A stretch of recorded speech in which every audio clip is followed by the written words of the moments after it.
The hayloft smelled like dust and warm straw, and Miriam's hand was shaking when she reached for mine. I remember the light, thin gold bars falling through the slats, landing across her lap like something trying to hold her together. She hadn't laughed all week. Not once. I noticed it the way you notice a clock that stopped, quietly, and then all at once. Something's wrong with her, I kept thinking, watching her press her palm flat against her stomach like she was keeping a secret from leaving her body. I'm Aria. This channel is where I tell the truths I couldn't say out loud back then, about the community I loved, and the ways it failed the people I loved most. If you've ever watched someone you cared about carry something alone, I'd love to hear about it below. Subscribe if these stories matter to you too. The hayloft was ours before it was anyone else's business. Miriam and I had climbed that ladder since we were 7 years old, knees skinned, aprons dusty, whispering about things too small for anyone else to care about. By 17, it had become the only place either of us said anything real. The barn below smelled of cattle and old wood, but up there it was just hay and lice soap from the laundry drying below, and her voice, always lower than it needed to be, like she was protecting the words themselves. That afternoon, the light came through the slats in long gold bars, and I remember thinking how still she was. Miriam was never still. I'd known her longer than I'd known my own middle name felt natural in my mouth. We'd sat beside each other at every singing since we were children, traded secrets during quiltings, walked the same dirt road to school with our lunch pails swinging. She was the kind of friend you didn't have to explain yourself to. So when she went quiet that spring, when she stopped teasing me, stopped humming while she worked, started excusing herself early from supper, I felt it before I understood it.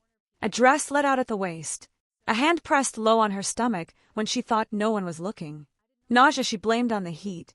I didn't ask. That was the first thing I didn't do. I told myself I was giving her privacy, but really, I think some part of me already knew, and knowing felt dangerous. We kept doing what we always did, canning together on Tuesdays, hanging wash on Thursdays, and the ordinary tasks went on exactly as before, except now they carried something heavy underneath them, like water beneath ice. She would hand me a jar and her fingers would tremble, just slightly, and I would take it and say nothing, and that silence between us grew a little wider each week. Then, that day in the hayloft, she finally said it. Not with drama, not with tears, at first, just a flat, quiet sentence, the kind you say when you've already said it to yourself 100 times before saying it out loud to someone else. She told me what had happened. She told me she was afraid. I sat there holding a piece of straw I didn't remember picking up, turning it over in my fingers, because I didn't know what my face was supposed to do, and I didn't know what my hands were supposed to do, and I certainly didn't know what to say to a girl who had just handed me the heaviest thing she owned. "Please," she said. "Not yet. Please don't tell anyone yet." And I agreed. That was my second thing I didn't do. I didn't tell her to go to her mother, didn't tell her to go to the bishop, didn't tell her anything true about what waited on the other side of silence. I just held the secret with her, the way you'd hold one end of something too heavy to carry alone, and told myself that was enough.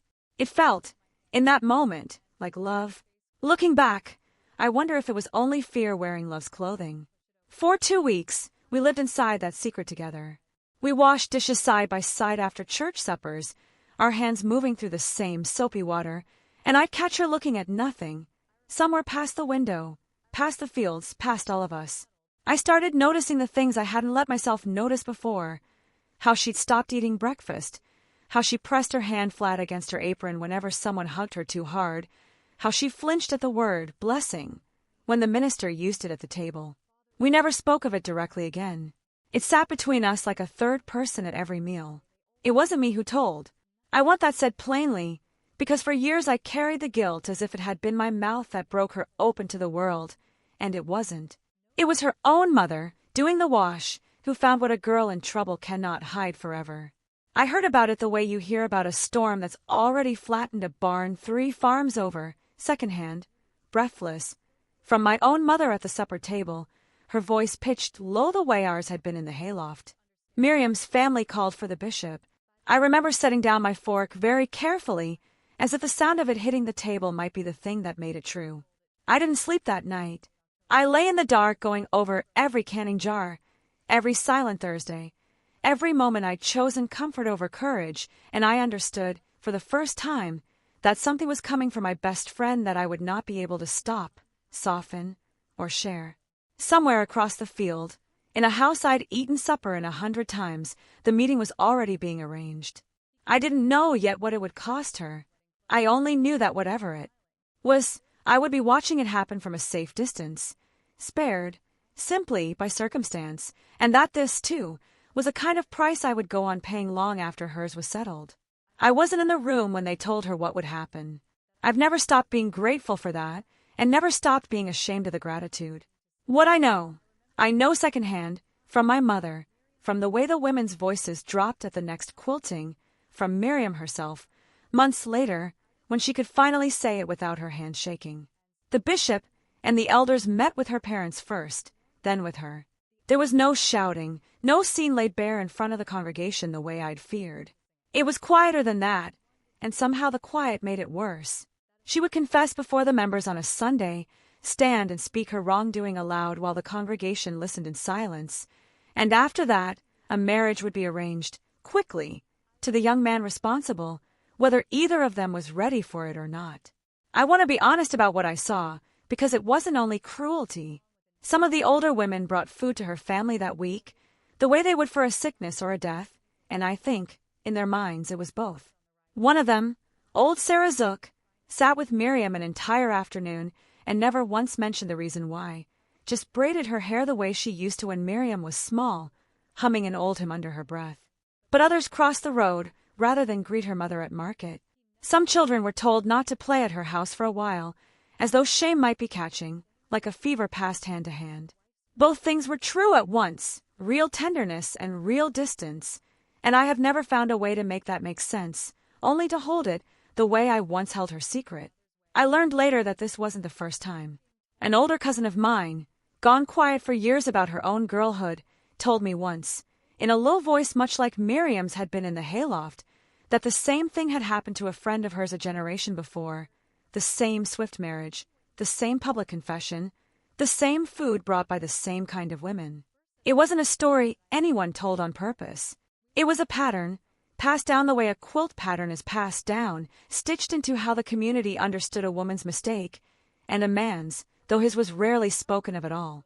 Here is the part one have to say plainly, because it is the part that has never stopped costing me something.